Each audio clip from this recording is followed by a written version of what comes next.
আসসালামু আলাইকুম। সবার কি অবস্থা? আশা করি সবাই ভালো আছেন।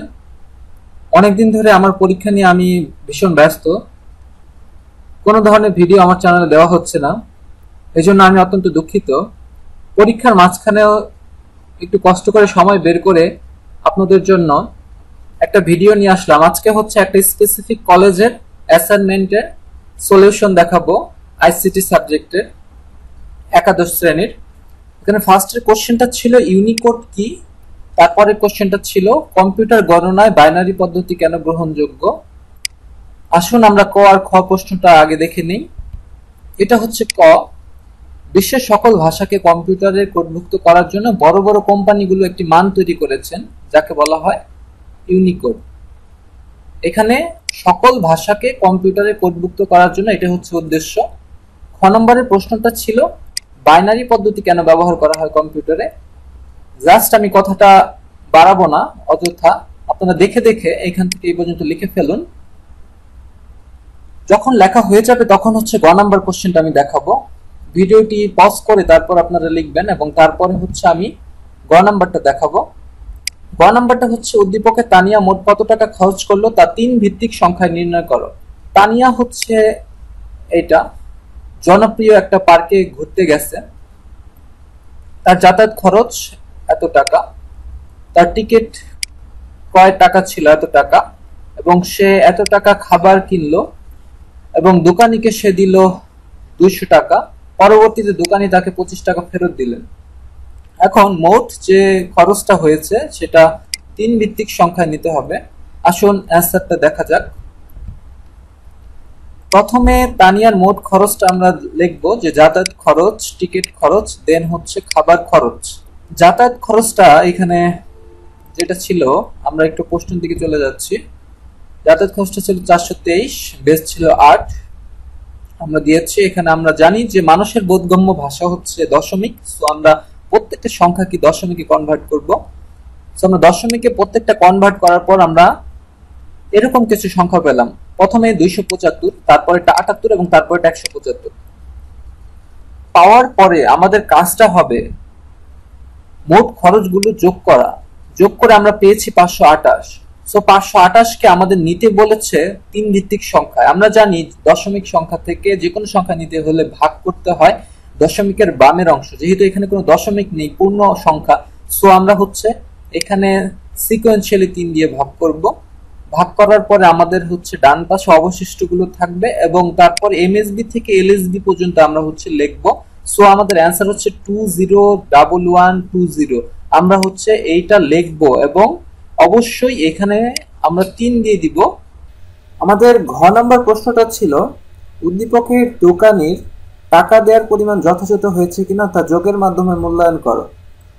এখানে যোগের মাধ্যমে মূল্যায়ন করতে বলছে। এখানে আমি একটু উদ্দীপকে চলে যাচ্ছি। সে এর বেস হচ্ছে 16 টাকার খাবার ক্রয়ের পর দোকানিকে 200 টাকার নোট দেওয়ার পর, অথবা 200 টাকা দেওয়ার পর দোকানি তাকে 25 বেস হচ্ছে 10 টাকা ফেরত দিলেন।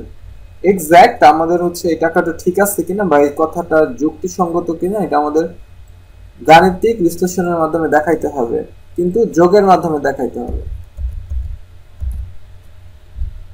তাহলে আমরা একটু দেখে নেই। খাবার ক্রয় বাবদ যে খরচটা হয়েছিল ওটা হেক্সাডেসিমালে দেওয়া ছিল। হেক্সাডেসিমাল থেকে আমাদের দায়িত্ব এটাকে দশমিকে রূপান্তর করা। আমরা জানি যে কোনো বেস থেকে দশমিকে নিতে হলে গুণ করতে হয়। সো আমরা এটা গুণ করার পর 175 পেলাম। তাহলে দোকানিকে দিয়েছিল 200 টাকা আর আমার খাবার ক্রয় বাবদ খরচ হয়েছে 175 টাকা। তাহলে কিন্তু এটা যুক্তিসঙ্গত হয়েছে, বাট এটা যোগের সাহায্যে দেখাইতে বলছে, মিনস হচ্ছে টুস কমপ্লিমেন্টের মাধ্যমে দেখাইতে বলছে। তাহলে আমরা টুস কমপ্লিমেন্টের মাধ্যমে কিভাবে দেখাবো? যেহেতু দোকানিকে আমরা দিয়েছিলাম 200 টাকা, সো 200 টাকা দেওয়ার পরে দোকানি তো আমাকে ফেরত দিল শেষে 25 টাকা, আর আমার দাম হয়েছিল 175 টাকা। এই যে 25 টাকা হয়েছে এটা কিন্তু আমাদের এখন বের করতে হবে। তাহলে আমরা এখানে 200 লিখবো, দেন প্লাস চিহ্ন দিব, কারণ আমরা জানি কখনোই টুস কমপ্লিমেন্টে আমাদের মাঝখানে মাইনাস বসতে পারে না, আমাদের একটা মাইনাস থাকবে, কারণ আমরা যেহেতু খরচ করেছি এটা।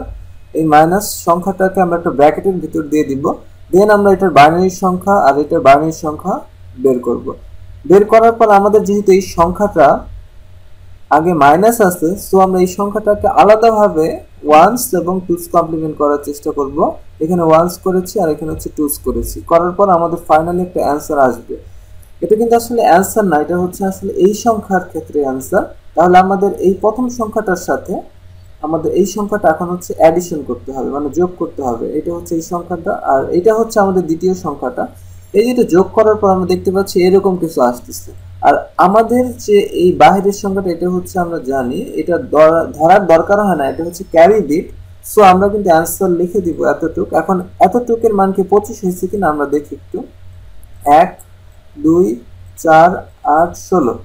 তাহলে এখানে কিন্তু এই দুইটা আর এই এক যোগ করলে কিন্তু আমরা দেখতে পাচ্ছি 25 আসতেছে। তাহলে আমাদের যে শেষের লাইনটা উদ্দীপকের টাকাটা ফেরত দিয়েছে 25, এটা যুক্তিযুক্ত ছিল কিনা? অবশ্যই এটা যথাযথ ছিল, এটা আমরা লিখে দিব। তাহলে আশা করি আপনারা বুঝতে পেরেছেন এটার অ্যান্সারটা কি হবে। নেক্সট কোশ্চেনে আমরা চলে যাচ্ছি। নেক্সট কোশ্চেন হচ্ছে উদ্দীপক 2 অথবা প্রশ্ন 2 বেস কি। তারপরে হচ্ছে 28 10 এর 2 এর পরিপূরক মাইনাস 28, এখানে মাইনাস দেওয়া আছে, ব্যাখ্যা করতে বলছে। তাহলে আমি চলে যাচ্ছি সেকেন্ড কোশ্চেনে। সেকেন্ড কোশ্চেনটা হচ্ছে সংখ্যা পদ্ধতিতে ব্যবহৃত মৌলিক সংখ্যা নির্দেশকারী কোন চিহ্ন সংখ্যা অঙ্ক বা সংখ্যাকে হচ্ছে, এখানে সংখ্যা বানানটা একটু মিস্টেক হয়েছে, জফলাটা দিয়ে নেবেন, বেস বলা হয়। খ নাম্বার কোশ্চেনটা ছিল যে 28 মাইনাস 28 2 এর পরিপূরকটা ব্যাখ্যা করতে বলছে। এখানে মাইনাস ছিল, সো আমরা প্রথমে হচ্ছে 1 এর পরিপূরক করব, দেন আমরা হচ্ছে 2 এর পরিপূরক করব, 1 যোগ করতে হয় আমরা জানি। তারপরে আমরা এরকম একটা জিনিস পাবো, এটাই হচ্ছে মাইনাস 28 এর মান। দেন আমরা যাব হচ্ছে পরবর্তী প্রশ্নটা দেখার জন্য। প্রশ্নটা ছিল উদ্দীপকের তৃতীয় সংখ্যাটিকে বাইনারিতে প্রকাশ করতে বলছে। তৃতীয় সংখ্যাটা ছিল এটা, শিক্ষক যেটা বোর্ডে লিখেছিলেন 130.55, এটা হচ্ছে ডেসিমেলের ছিল, 10 ছিল, বাইনারিতে নিতে হবে। আমরা জানি কি করতে হয়, ভাগ করতে হয়। সো আমরা হচ্ছে দশমিকের বাম অংশটা অবশ্যই ভাগ করব, যেটা 130 ছিল। দেন দশমিকের ডান অংশটা অবশ্যই আমরা গুণ করব। দেন আমাদের ক্যালকুলেশন করার পর আমরা এরকম একটা জিনিস পাবো যে যখন বামের অংশটার অ্যান্সার লিখবো নিচ থেকে উপর পর্যন্ত লিখতে হয়। সো আমাদের অ্যান্সারটা হচ্ছে বামেরটা এটা, আর ডানের অ্যান্সারটা হচ্ছে উপর থেকে নিচ পর্যন্ত লিখতে হয়। সো 1000011 এটা হচ্ছে আমরা লিখেছি। দেন ডট ডট দেওয়া হয়েছে, কারণ এটা সিকোয়েন্সিয়ালি চলতে থাকবে, এটা শেষ নেই। সো আমরা এখানে একটা ডট ডট ইউজ করব। এটাই হচ্ছে আমাদের অ্যান্সার। তারপর আমরা চলে যাব, আমাদের 3 নাম্বারটা শেষ, আমরা যাব 4 নাম্বারে।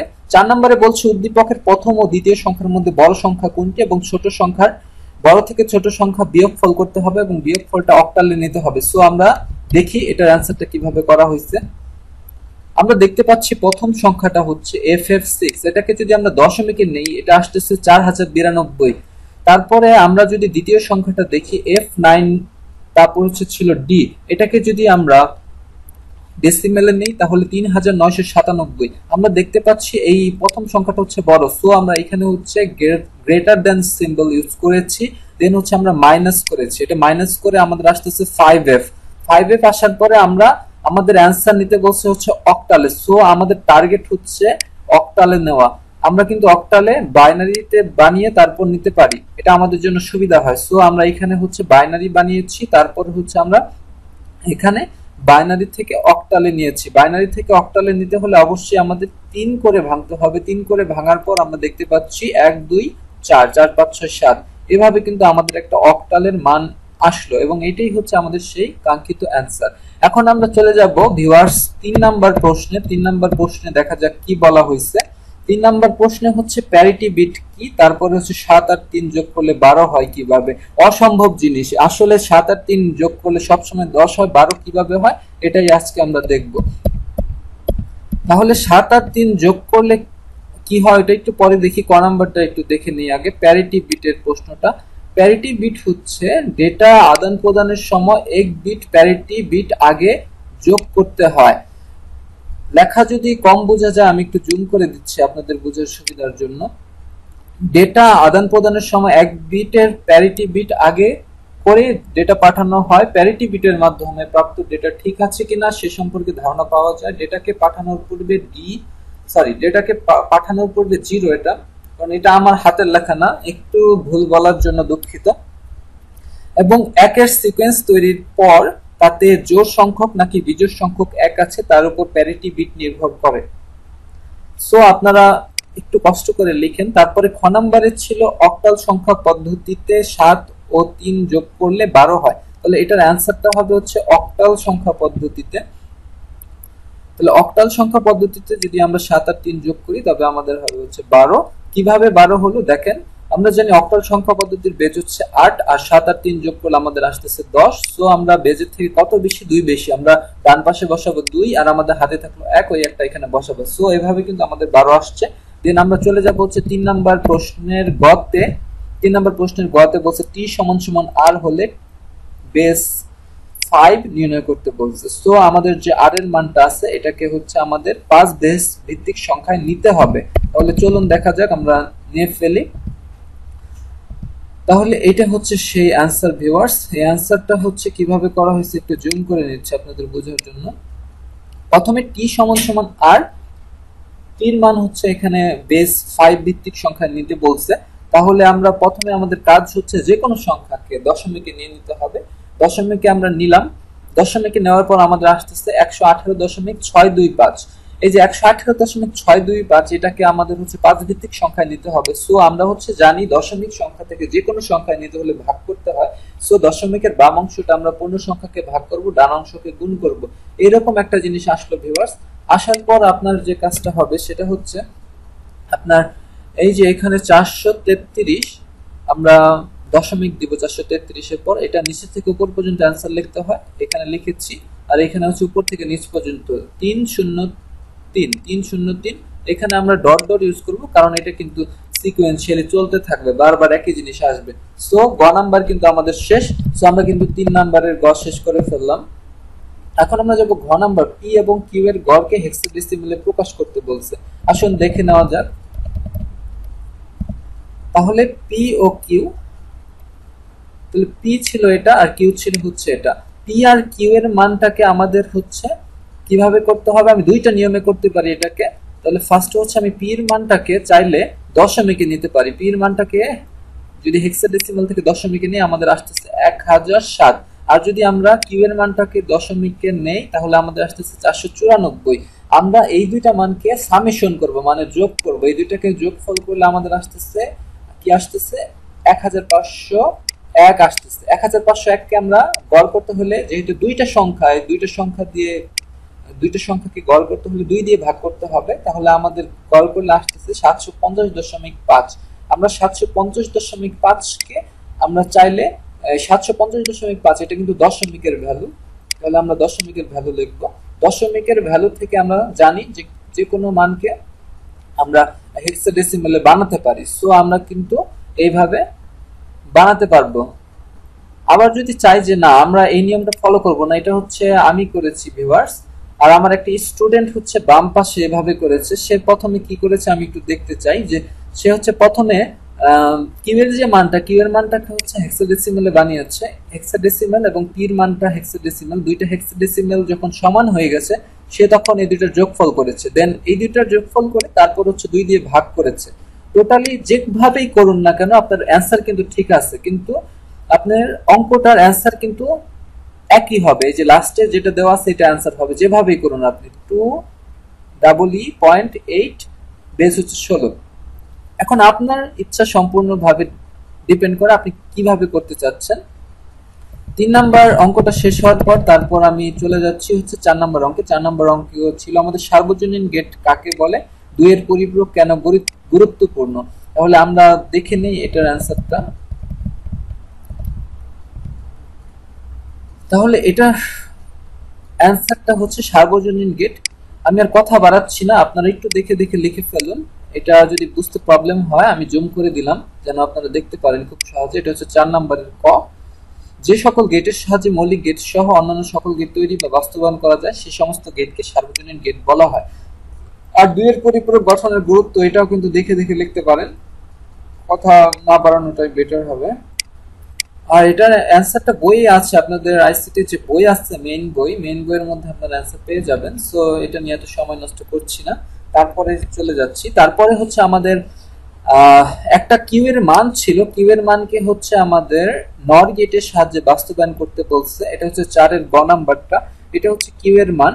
কিউ এর মানকে আমরা প্রথমে এই লাইনটা দুইবার করা হয়েছে, no need that line.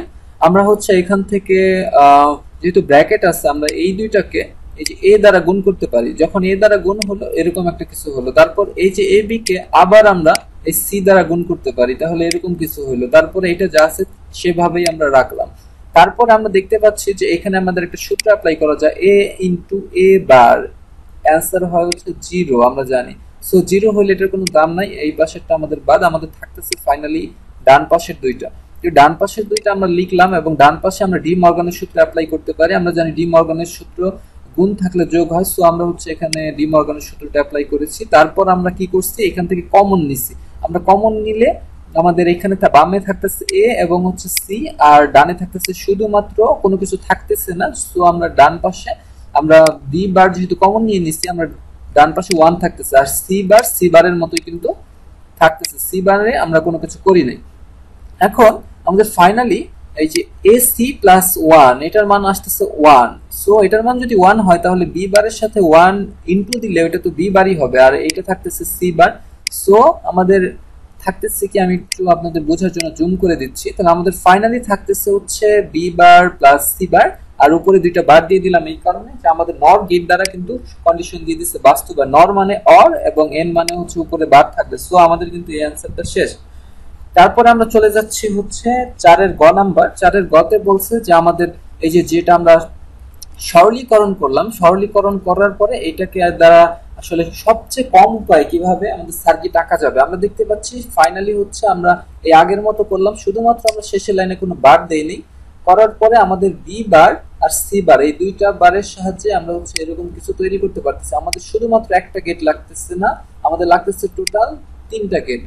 Total আমরা 3টা গেটের সাহায্যে আমরা ফাইনালি এটা তৈরি করতে পারতেছি, এবং এটাই হচ্ছে সর্বনিম্ন ভাবে তৈরি করা। আমাদের কিন্তু 4 নাম্বারটা শেষ। এখন আমরা চলে যাব 5 নাম্বার প্রশ্নে। 5 নাম্বার প্রশ্নে ছিল সার্বজনীন গেট কি, এন বিশিষ্ট ডি মর্গানের উপপাদ্যটি লিখো। তাহলে সার্বজনীন গেট কি, এটার সংজ্ঞাটা অলরেডি আমরা কিন্তু একটু আগে শিখে আসলাম। সো আর সময় নষ্ট করছি না, আপনার ভিডিওটি পজ করে লিখে ফেলুন। তারপরে ছিল এন বিশিষ্ট ডি মর্গানের উপপাদ্য। তাহলে আমরা দেখে নিই এটার অ্যান্সারটা কি ধরনের হতে পারে। এন বিশিষ্ট ডি মর্গানের উপপাদ্য, আমরা জানি ডি মর্গান হচ্ছে দুটি সূত্র দিয়েছিলেন, একটা হচ্ছে যোগের, একটা হচ্ছে গুণের। সো আমরা এন চলক বিশিষ্ট যদি বের করতে চাই, আমরা হচ্ছে এ লিখবো, এ যে কোনো একটা সংখ্যা হতে পারে, দেন আমরা হচ্ছে এন সংখ্যক চলক। সো এন সংখ্যক, আমাদের কোনো লিমিটেশন নাই, এখানে আমরা এ লেখার পর আমরা নিচে একটা এন দিয়ে দিব, তাহলে কিন্তু আমাদের এন সংখ্যক হয়ে যাচ্ছে। সো আমরা এটা যোগ আছে, যোগ থাকলে ডান পাশে গুণ, আর বামে গুণ থাকলে ডান পাশে হচ্ছে যোগ। এটা লিখে ফেলুন দেখে দেখে। তারপর হচ্ছে আমরা চলে যাচ্ছি গ নাম্বারে, আমাদের ক এবং খ শেষ। আমরা গ নাম্বারে যাব। চিত্র 1 এর নির্দেশিত গেটের চিত্র ও শতক সারণী ব্যাখ্যা করতে বলছে। এই যে এটা কিন্তু আমাদের আসলে সমান্তরালে দেওয়া আছে, এ আর হচ্ছে এখানে বি নাকি কি যেন একটা আছে, যাই হোক সমান্তরালে আছে। আমরা জানি সমান্তরালে যে কোনো জিনিস যদি থাকে তবে ওটাকে দ্বারা হচ্ছে আমরা অর গেট বুঝবো। সো অর গেট বোঝানো হয়েছে, আমরা অর গেটের এখানে সিম্বলটা আঁকলাম, সিম্বলটা আঁকার পর আমরা ট্রুথ টেবিলটা আঁকলাম। অর মানে যোগ, সো আমরা যেগুলো যোগ করব সেগুলো যোগ আকারে বসবে, শুধু লাস্টেরটা হচ্ছে একটা সূত্রের সাহায্যে রিপ্রেজেন্ট করা যায়। 1 আর 1 নরমালি হচ্ছে 2 হয়, কিন্তু বুলিয়ান সূত্র অনুযায়ী a প্লাস a সমান সমান হচ্ছে যদি a হয়, সো আমরা শেষে ফাইনালি কি লিখতে পারি, 1 প্লাস 1 ইকুয়াল টু 1 লিখতে পারি। এটাই এক্সেপশনাল ছিল। দেন আমরা তারপরে চলে এসেছি ঘ নাম্বারে। ঘ নাম্বারে চলে যাচ্ছি, উদ্দীপকের চিত্র 2 এর সমীকরণ দুটি একটি শতক সারণীর মাধ্যমে প্রমাণ করে দেখাও। উদ্দীপক 2 এ আমাদের হচ্ছে ডি মর্গানের সূত্র, আর এই ডি মর্গানের সূত্র একটা টেবিলের সাহায্যে দেখাইতে বলছে। একটি শতক সারণী, আমাদের শর্ত হচ্ছে একটি। সো আমরা দেখি পারি কিনা, হ্যাঁ আমরা কিন্তু পারছি। সো আমরা একটি শতক সারণীর মাধ্যমে আমরা ডি মর্গানের দুটি সূত্রই দেখালাম। এটা বইয়ে আসলে আছে, বইয়ের মধ্যে দেওয়া আছে, তবে বুঝতে হবে বই যতই দেওয়া থাকুক না কেন। তাহলে এইটাই হচ্ছে আমাদের অ্যান্সার। আমরা পুরাটাই করব টেবিল, বাট আমাদের এক্সাক্ট অ্যান্সার হচ্ছে এই দুইটা। তাহলে আমাদের কিন্তু 5 নম্বর সৃজনশীল শেষ। এখন আমরা হচ্ছে আমাদের কাজটা হচ্ছে আমরা সৃজনশীল আমাদের যে কোনো 5টা দিতে বলছে, আমরা কিন্তু 5টা দিয়ে দিচ্ছি। আমরা যদি প্রশ্নের দিকে একটু যাই, এই প্রশ্নে 5টা দিতে বলছিল, আপনারা একটু প্রশ্নের দিকে লক্ষ্য করবেন ভালো করে। এখন আমি হচ্ছে এমসিকিউর দিকে চলে যাব। ভিডিওটি অনেক লম্বা হয়ে যাচ্ছে, তবে আপনাদের প্রতি রিকোয়েস্ট থাকবে অবশ্যই আমার চ্যানেলটি সাবস্ক্রাইব করে রাখবেন। আমার চ্যানেলটিতে শুধুমাত্র পড়াশোনার বিষয় না, পড়াশোনার বিষয় ছাড়াও অনেক নলেজ বাড়ানোর জন্য অনেক ধরনের ভিডিও আছে, অবশ্যই চ্যানেলটি সাবস্ক্রাইব করে রাখতে পারেন। তাহলে যাই হোক, আমি এমসিকিউতে চলে যাচ্ছি আর কথা না বাড়িয়ে। আর বন্ধু বান্ধবদের সাথে ভিডিওটি শেয়ার করবেন। প্রথম প্রশ্নটা ছিল 25, এটা 10 ডেসিমেল, এটা একের পরিপূরক। আমরা প্রথমে বাইনারিতে বের করব, দেন বাইনারিতে বের করে আমরা হচ্ছে উল্টিয়ে দিব মানটাকে, দেন আমাদের এরকম কিছু আসবে। তাহলে একের আনসার হচ্ছে গ, 2 এর আনসার হচ্ছে খ, 2 এর আনসার হচ্ছে বিসিডি। বিসিডি মানে কি? আমাদের হচ্ছে বিসিডির বেজ হচ্ছে 4। সো আমরা 3 কে 4টা বিটে রূপান্তর করে করব, দেন হচ্ছে 7 কে 4টা বিটে রূপান্তর করে করব। দেন আমাদের এক্স এর মান বের করতে বলছে। এক্স এর মান হচ্ছে আমাদের অ্যান্সার হচ্ছে গ, 4 নাম্বার, 4 নম্বরে আমাদের অ্যান্সার হচ্ছে ঘ, 5 নাম্বার, 5 নম্বরে আমাদের অ্যান্সার হচ্ছে ক, কারণ এটা হচ্ছে a প্লাস বিসি, এরকম একটা সূত্র আছে না, ওই সূত্র দ্বারা আমরা প্রথম সংখ্যা, দ্বিতীয় সংখ্যা, তৃতীয় সংখ্যা এভাবে ক্যালকুলেশন করার পর আমাদের a প্লাস a বার যদি করি 1 হয়ে যাচ্ছে, আর a প্লাস বি থাকতেছে। 6 নম্বরের অ্যান্সার হচ্ছে ক, 7 নম্বরের অ্যান্সার হচ্ছে ক, 8 নম্বরের অ্যান্সার গ, 9 নম্বরের অ্যান্সার খ, 10 নম্বরের অ্যান্সার ঘ, 11 নম্বরের অ্যান্সার গ, 12 নম্বরের অ্যান্সার ক, 13 নম্বরের অ্যান্সার ঘ, 14 নম্বরের অ্যান্সার ঘ, 15 নম্বরের অ্যান্সার ঘ, 16 নম্বরের অ্যান্সার ক, 17 নম্বরের অ্যান্সার খ, 18 নম্বরের অ্যান্সার ক, 19 নম্বরের অ্যান্সার গ, 20 নম্বরের অ্যান্সার ঘ, 21 নম্বরের অ্যান্সার খ, 22 নম্বরের অ্যান্সার খ, 23 নম্বরের অ্যান্সারও খ। যাই হোক, কেন যেন সিরিয়ালি মিলে যাচ্ছে, এখানে 21 থেকে শুরু করে একদম 25 পর্যন্ত কেন জানি খ হয়ে যাচ্ছে। যাই হোক, ওটা আমাদের দেখার বিষয় না, খ হচ্ছে না গ হচ্ছে। 24 নম্বরেও আমাদের অ্যান্সার হচ্ছে খ, 25 নম্বরে আমাদের অ্যান্সার হচ্ছে খ। সো ভিডিওটি শেষ পর্যন্ত দেখার জন্য ওয়েলকাম আবারও আমার পক্ষ থেকে। আর যারা আমার চ্যানেলে নতুন তারা কিন্তু সাবস্ক্রাইব করতে একদমই ভুলে যাবেন না, কারণ আমার চ্যানেলটিতে একদম হাই স্কুল থেকে শুরু করে কলেজ লেভেল পর্যন্ত না, শুধু ইউনিভার্সিটি লেভেল পর্যন্ত টিউটোরিয়াল দেওয়া আছে। So don't forget your comment. আজ চলে যাচ্ছি, দেখা হবে নতুন এক কোনো ভিডিও নিয়ে। সে পর্যন্ত সবাই ভালো থাকবেন, সুস্থ থাকবেন। আসসালামু আলাইকুম।